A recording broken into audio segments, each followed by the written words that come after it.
Dear students, quantum mechanical model of atom நம்ம ஃபைனலாக பார்க்கக்கூடிய டாபிக் என்ன அப்படின்னா electronic configuration of atoms. So இதை தெரிஞ்சுக்கிறதுக்காண்டி தான் இந்த லெசனை நம்ம பார்த்துருக்கோம். இதான் ரொம்ப ரொம்ப முக்கியமான பாயிண்ட்ஸு. ஸோ எலக்ட்ரானிக் கான்ஃபிகரேஷன் எப்படி ஒரு ஆட்டத்துக்கு எழுதலாம் அப்படிங்கிறத பார்ப்போம். ஸோ ஃபஸ்ட்டு அதோட basic things. Electronic configuration of atoms.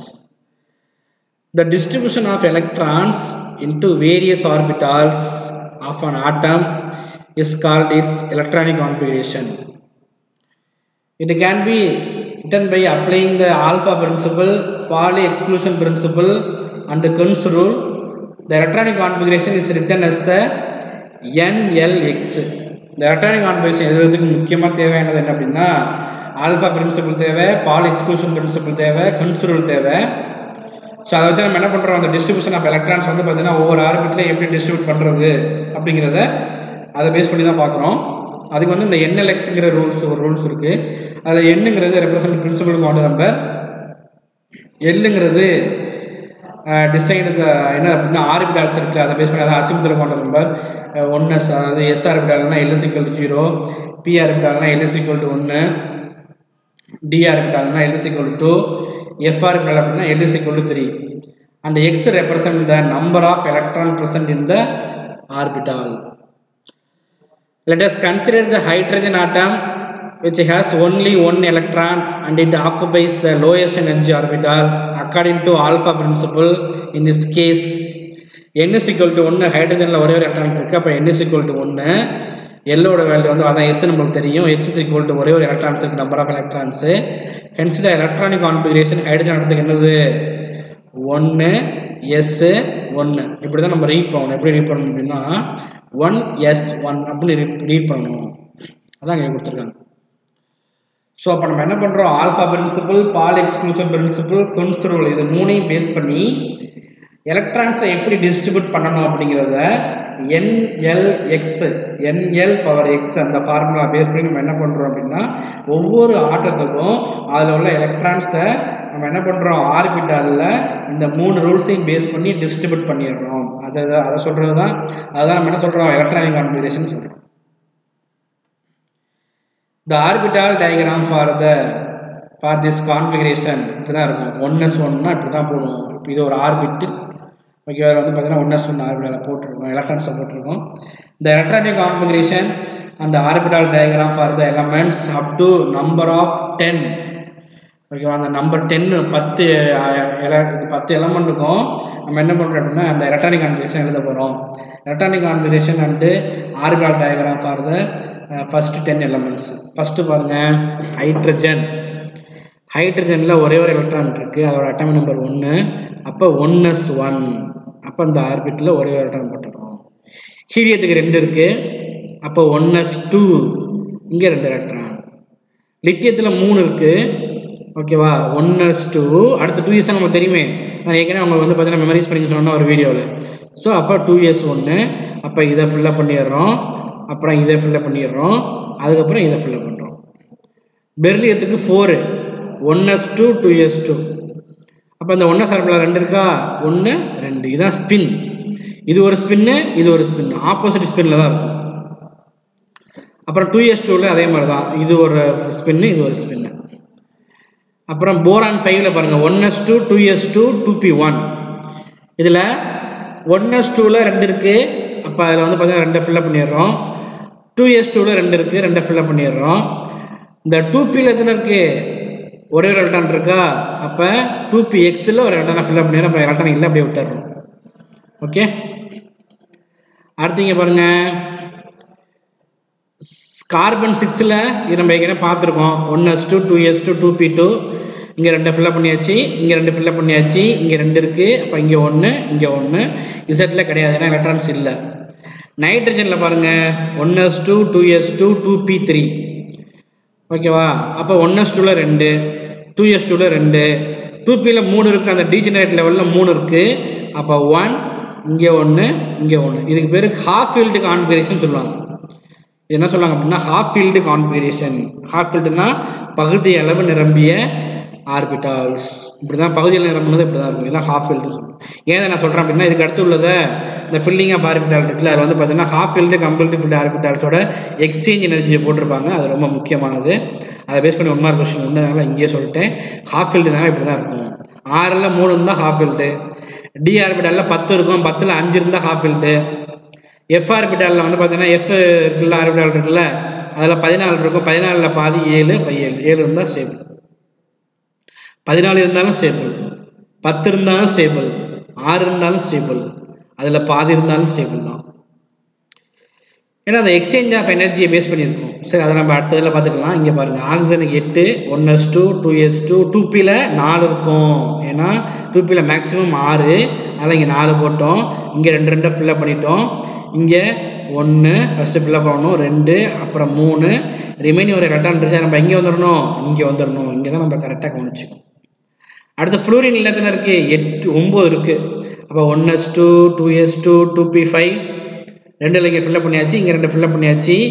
2p5 இருக்குது. ஃபஸ்ட்டு ஒரு எலக்ட்ரானை ஃபில்லப் பண்ணிடுறோம், அடுத்து இங்கே ஒரு எலக்ட்ரானை ஃபில்லப் பண்ணிடுறோம், அதுக்கடுத்து இங்கே ஒரு எலக்ட்ரானை ஃபில்லப் பண்ணிடுறோம். ரிமைனிங் 2 எலக்ட்ரான் இருக்குது, இங்கே 1 ஃபில்லப் பண்ணிட்டோம். அடுத்து நியாருக்கு 10 இருக்குது. 1s2, 2s2, 2p6, இங்கே 2 ஃபில்லப் பண்ணியாச்சு, இங்கே 2 ஃபில்லப் பண்ணியாச்சு. இங்கே பாருங்கள், ஃபஸ்ட்டு 1 ஃபில்லப் பண்ணிடுறோம், அடுத்து 1 ஃபில்லப் பண்ணுறோம், அதுக்கு அடுத்து 1 ஃபில்லப் பண்ணிடுறோம். அதுக்கப்புறம் ரிமைனிங் 3 இருக்குது, இங்கே 1 வந்துடுறோம், இங்கே 1, இங்கே 1. ஸோ அவ்வளோதான். The actual electronic configuration of some elements such as chromium and copper slightly differ from the expected electronic configuration in the accordance with the alpha principle. இங்கே பாருங்கள், ஆக்சுவல் எலக்ட்ரானிக் கான்ஃபிகரேஷனில் டிஃபர் ஆகும். ஓகேவா? அது வந்து பார்த்தீங்கன்னா ஸ்லைட்லி டிஃபர். எக்ஸ்பெக்டட் வந்து பார்த்தீங்கன்னா expected electronic configuration. அது எதுக்கு அப்படின்னா குரோமியம், காப்பர், ரூதர் போடியம். இங்கே குரோமியத்துக்கு காப்பரும் கொடுத்துருப்பாங்க. ஒன்றும் இல்லை, அது ரொம்ப சிம்பிள் தான். இங்கே பாருங்கள், ஃபார் குரோமியம் பாருங்கள், அட்டாமிக் நம்பர் 24. ஓகேவா? இதை சொல்கிறதுக்கு முன்னாடி நான் ஒரே ஒரு விஷயம் ஒன்று மறந்துட்டேன். என்ன அப்படின்னா, பீரியாடிக் டேபிளில் உள்ள ஃபஸ்ட்டு 30 எலமெண்ட்ஸ் இருக்குல்ல, அந்த 30 எலமெண்ட்ஸை நீங்கள் மனப்பாடம் பண்ணி வச்சுக்கணும்.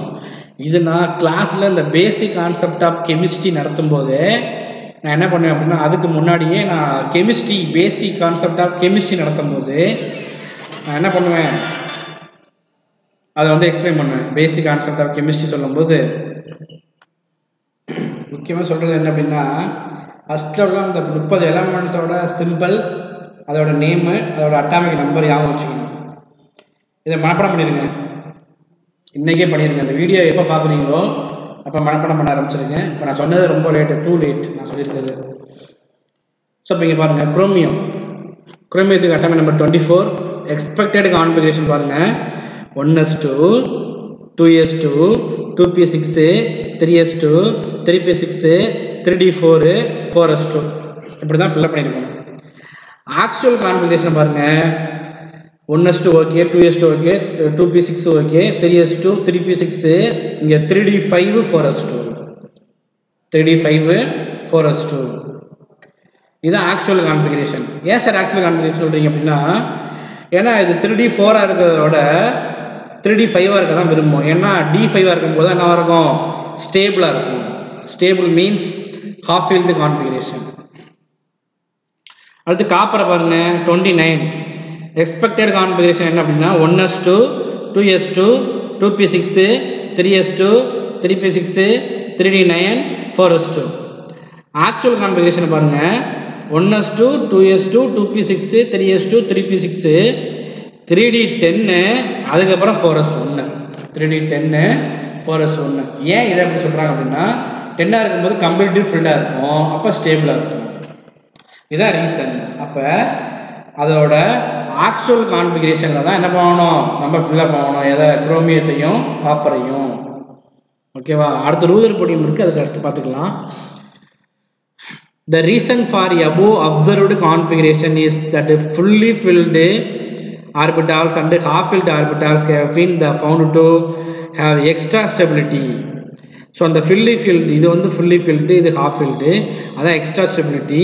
In other words, P3, P6, D5, D10, F7 and F14 configurations are more stable than P2, P5, D4, D9, F6, F13. Due to this stability, one of the 4s electron occupies the 3d orbital. In chromium and copper to attain the half filled and completely filled electronic configuration respectively. எப்போவுமே வந்து பார்த்தீங்கன்னா ஒரு ஆட்டம் இருக்குது அப்படின்னா அது half filled completely filled electronic கான்ஃபிகரேஷனில் தான் வர நினைக்கும். அதுதான் அதோட ஆக்சுவல் எலக்ட்ரானிக் கான்ஃபிகரேஷன். ஏன்னா அப்போ தான் அது ஸ்டேபிளாக இருக்க முடியும். ஏன்னா எலக்ட்ரான்ஸை யாருக்கும் கொடுக்காமல் இருக்கும். அடுத்து stability of half filled and completely filled orbitals. The exactly half filled and completely filled orbitals have greater stability than other partially filled configuration in degenerate orbitals. This can be explained on the basis of symmetry and exchange energy. For example, chromium has the electronic configuration Ar3d5 and not Ar34 due to the symmetrical distribution of exchange energy and d electrons. ஒன்றும் இல்லை, electrons வந்து half ஃபில்டாக completely ஃபில்டாக இருந்தால் மட்டும்தான் அது ஸ்டெபிலிட்டியாக இருக்கும். So அதுக்கு தான் போகிறதுக்கு அது விரும்பும். ஸோ அதுவும் வந்து பார்த்திங்கன்னா ஒரு செல்ஃபிஷ் மாதிரி தான். ஓகேவா? ஸோ அந்த குரோமியம் வந்து பார்த்திங்கன்னா ஏஆர் ஆர்கான்ங்கிறது 18 3d5 இருக்கிறத தான் விரும்புமே தவிர not possible for 3d4 and 4s2 due to the symmetrical distribution exchange energy and d electrons. இப்போ இந்த symmetrical distribution of electrons பாருங்க, symmetry leads to stability. The half filled and fully filled configuration have symmetrical distribution of electrons and hence they are more stable than the unsymmetrical configuration. இது வந்து stable P3, B6 வந்து பார்த்தீங்கன்னா stable, D5 வந்து பார்த்தீங்கன்னா stable, D10 வந்து stable, F7 stable, F14 stable. இது எல்லாமே half filled and completely filled orbitals. half filled and fully filled PDF orbitals அதில் பாருங்க, the degenerate orbitals such as Px, Py, Pz have equal energy and their orientation in space are different as shown in the figure la parunga. Due to this symmetrical distribution of shielding of one electron in the other is relatively small and hence the electrons are attracted more strongly by the nucleus and it increases the stability. என்ன சொல்ல வர்றாங்க அப்படின்னா 2pxல ஒரு electron, 2pyல ஒரு electron, 2pzல ஒரு electron, 2pxல ஒரு electron, 2pyல ஒரு electron, 2pzல ஒரு எலக்ட்ரான். இந்த மாதிரி 3 ஆர்பிட்டால்லையும் 3 எலக்ட்ரான்ஸ் இருந்தால் தான் அது ஸ்டெபிலிட்டியாக இருக்குது. அதான் சிமெட்ரிக்கல் டிஸ்ட்ரிபியூஷன் சொல்லுவாங்க. ஸோ இதை என்ன பண்ணுறாங்க அப்படின்னா இந்த மாதிரி தான் ஃபில்லப் ஆகும். இதை வந்து ஒவ்வொரு செட்டாக ஃபில்லப் பண்ணி காமிப்பாங்க. ஒரு மல்டிமீடியா எக்ஸ்ப்ளனேஷனில் 2px ஃபஸ்ட்டு வரும், அதில் இங்கே ஒரு எலக்ட்ரான் வரும்.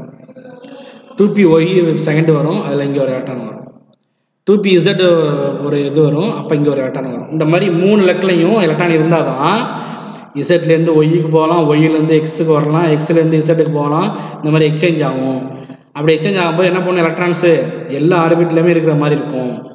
கம்ப்ளீட்லி ஃபில்லப் ஆகிருந்தாலும் ஓகே, கம்ப்ளீட்டாக ஃபில்லப் ஆகிருந்தாலும் இங்கே 2, 4, 6 இருந்தாலும் எல்லா இடத்துலையுமே எலக்ட்ரான்ஸ் இருக்கும். அப்போ வந்து பார்த்திங்கன்னா அது ஸ்டேபிள் தான். 3 எலக்ட்ரான் பதிலாக 4 எலக்ட்ரான் இருந்துச்சுன்னா 3ல் 3 எலக்ட்ரான் இருக்கும். இந்த ஒரு எலக்ட்ரான் என்ன பண்ண முடியாது, எல்லா இடத்துலையும் இருக்க முடியாது சைமல்டேனியஸாக. புரியுதா? அதான் அனதர் கான்ஃபிகரேஷன். அடுத்து exchange energy. If 2 or more electrons with the same spin are present in a degenerate orbitals, there is a possibility of exchanging their positions. During exchange process, the energy is released and released energy is called exchange energy. If more number of exchange are possible, more exchange energy is released. More number of exchange are possible only in case of half filled and fully filled configuration தான். ஓகேவா?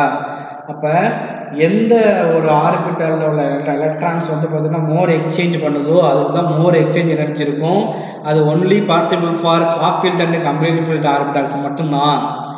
So another possible வந்து பார்த்தீங்கன்னா half ஃபீல்டாக இல்லாமல் so அந்த ஒரு வாரி வந்து பார்த்தீங்கன்னா இப்போ பிஆர் ஆர்பிட்டால் அப்படின்னா 4 இருக்குது 5 இருக்குது அப்படின்னா அது கண்டிப்பாக நாட் பாசிபிள், அது எக்ஸ்சேஞ்ச் எனர்ஜி அதிகமாக இருக்காது.